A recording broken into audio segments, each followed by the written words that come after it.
Hey guys, thank you so much for hanging out. If you're a new subscriber here, welcome. I am Tasha and welcome to the channel. Welcome to the group. Welcome to this craziness. I'm really happy you're here. I had a wonderful person comment on my last video asking if I would do one on my prayer beads. And this person, like myself, is a recovering Catholic and feels connection to the rosary and everything. So that really inspired me. So thank you. If you're watching, you know who you are. This is dedicated to you. So thank you for inspiring me. And I just kind of wanted to go through my triple goddess pagan prayer beads and also talk a little bit about the rosary and my experience from being Catholic, growing up Catholic, and becoming a witch, and always kind of feeling an affinity with witchcraft a little bit. So I thought we could talk a little about that too. I'm excited to be doing this video. My life has been crazy lately. Not crazy busy, because I mean I'm not doing anything. I'm going to work and I'm coming home more or less, but just family. I think it's the distance is making people in my family and surrounding family a little nutty, a little wacky. Everyone's just been kind of edgy, and it's so nice to just kind of sit here and make this video and do something that brings joy and happiness during this time. So thanks for being here and allowing me to make these videos for you. So I wanted to start with my triple goddess prayer beads. Now I will tell you a little disclaimer. The prayers that I use for this are very much the traditional old school way of looking at Maiden, Mother, Crone. So we're talking like the Virgin Maiden, the mother who's given birth, the wise Crone. And I know that those aspects of the goddess don't always fit into how everybody associates. Like I, for one, don't have children. So the mother aspect, the idea of actually giving birth, is not something that I can connect to. But I still connect with the mother aspect because I have pets that I feel like a mother to. When I take care of the deceased, I almost take on a nurturing mother role at my work. I see mothers in nature. I have a mother. I have mothers in my life, women who I would consider a mom, you know? So I think that the term mother is, for me, I can apply it to my life. So just because I don't have children, I can still associate it. Same as with like the Virgin, the Maiden. You know, when I think of the Maiden, I do still think of kind of a young girl and someone in her prime, someone who's not been sexualized by society, basically. And so when I read like the Maiden as a virgin and pure, I kind of like it. I kind of like that there's still somewhere where young girls aren't sexualized or sex isn't put upon them. So it's just, it works for me. The Crone is a wise old lady. I think that a lot of us want to be wise old people, so that makes sense to me too. So just if you don't feel connected to the prayers that I'm using, that I've kind of found work for me, don't let that discourage you from wanting to make your own triple goddess prayer beads. Because the triple goddess, the beautiful thing about witchcraft is that there's no book. There's nobody telling you what's right or wrong. So if you want to find your own prayers and connect to the triple goddess through these beads in your own way, do it. There's nobody that's no one should tell you that that's wrong. So still use the inspiration, I hope. So these are my triple goddess prayer beads. So there's 13 beads on each section. I just made them myself. I got the beads at Michael's. I got the pendant at Michael's.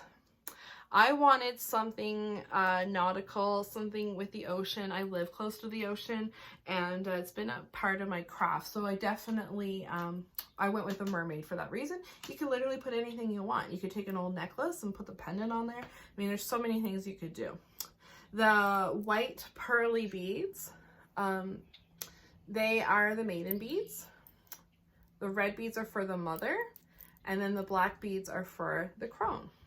So I've got 13 of each, and then the main bead or the pendant. And what I did is I made myself recovering Catholic.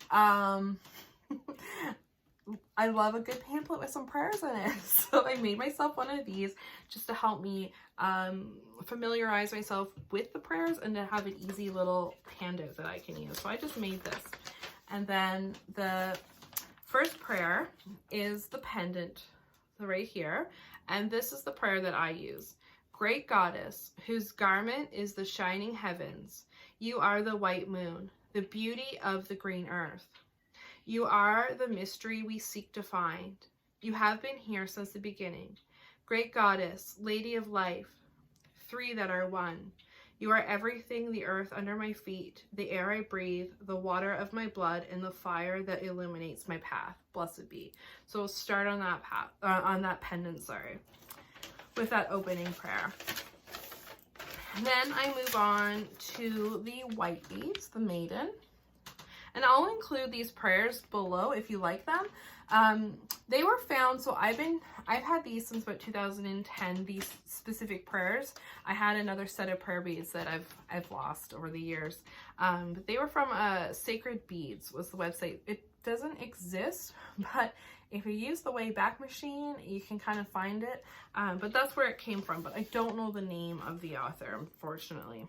So this is the prayer for the white beads, and I say this prayer on each bead. So I just start here and I work my way up, and on each bead I say, Maiden of Freedom, you are the eternal virgin, the holy bride of nature, the light in the shadows. Through you, all that is good comes to birth. So I start there and I'll say that 13 times. Then it's on to the red beads for the mother. Mother of earth, forever fertile, Lady of the forge, you are the creating force of love, the strength that nourishes all that lives. Through you, the cause of life is served. And I'll say that for each of the red beads. Then I get to the black beads for the crone. Crone of wisdom, O ancient one, keeper of the cauldron. You stand at the gates between worlds, carrying the shining sickle of death. Without you, nothing can be transformed. And I'll say that 13 times. And then back on the pendant, right here, I will finish with this, just kind of end it.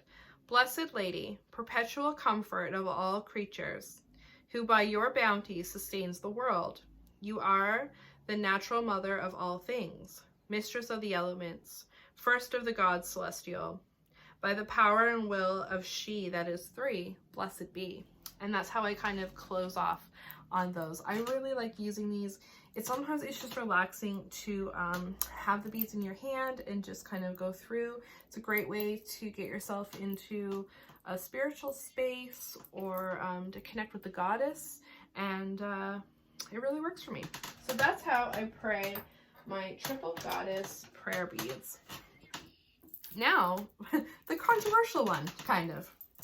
So obviously, this is a Christian means of prayer, but growing up as a Catholic, I really like praying the rosary.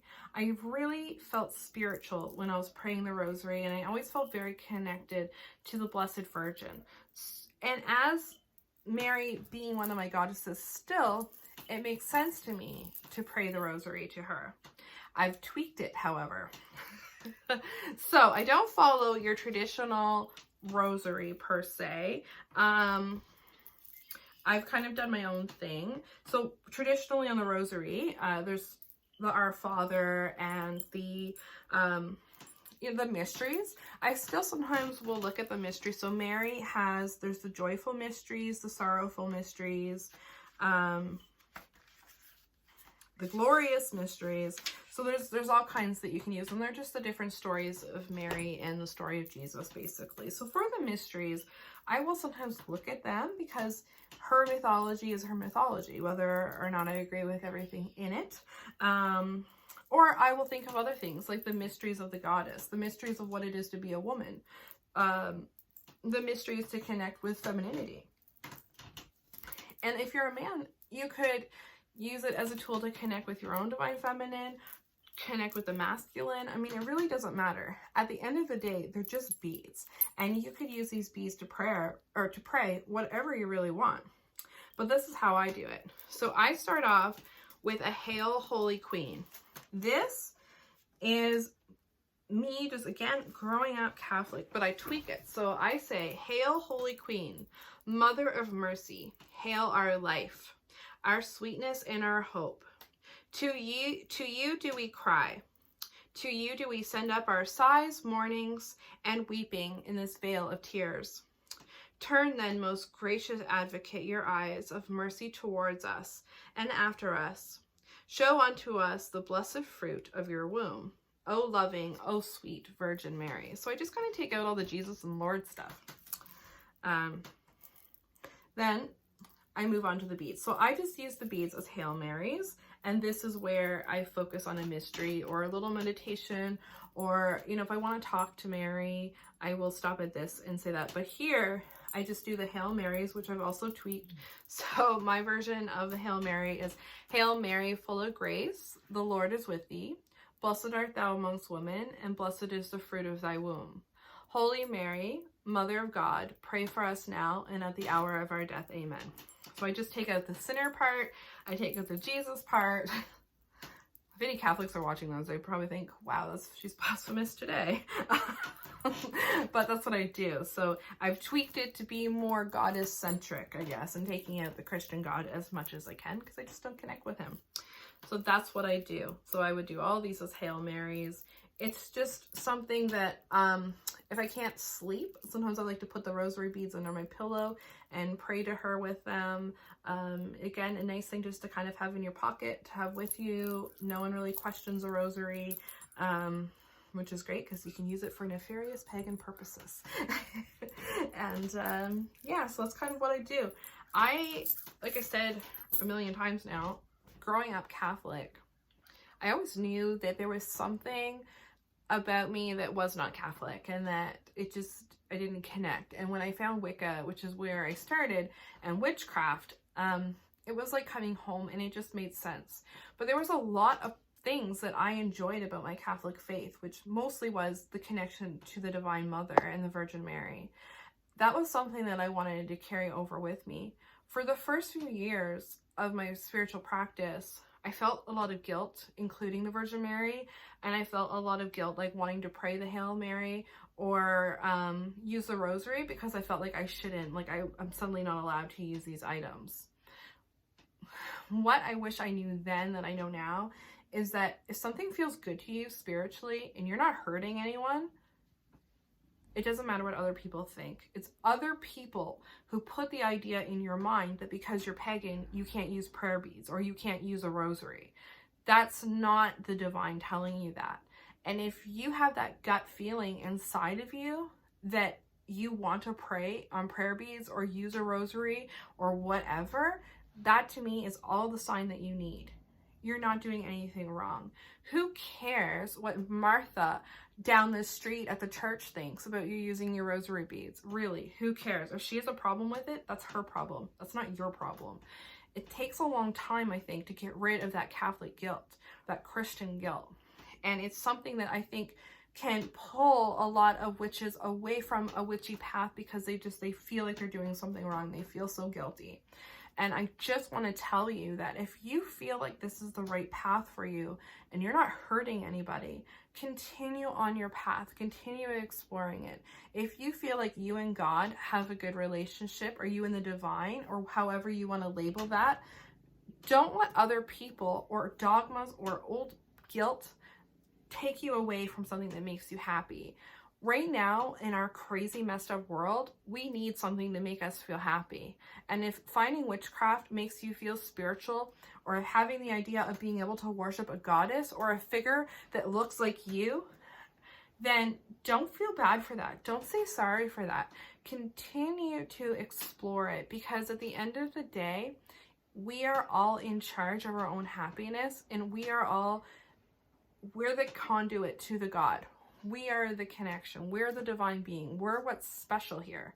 And if we don't believe in ourselves, we're not going to get anywhere, and you're just always going to feel stuck. So I hope so much that this inspires you to use a rosary or to use something from your old path that makes you feel spiritual. I guess I'll get off my soapbox. 15 minutes is long enough of me listening to me, so I'm sure that's enough for you listening to me. Thank you for watching and coming over. I can't believe I filmed this in one take. This never happened, so it's a miracle of the gods, the Purby's work. And I hope that this inspires you to make your own or to pull out a rosary or something. I'm thinking about you. I'm sending you lots of love, and I'm just happy for this medium that we can all kind of connect and be distant but not be so distant. So thank you for watching, and I hope that you have an amazing day. Bye.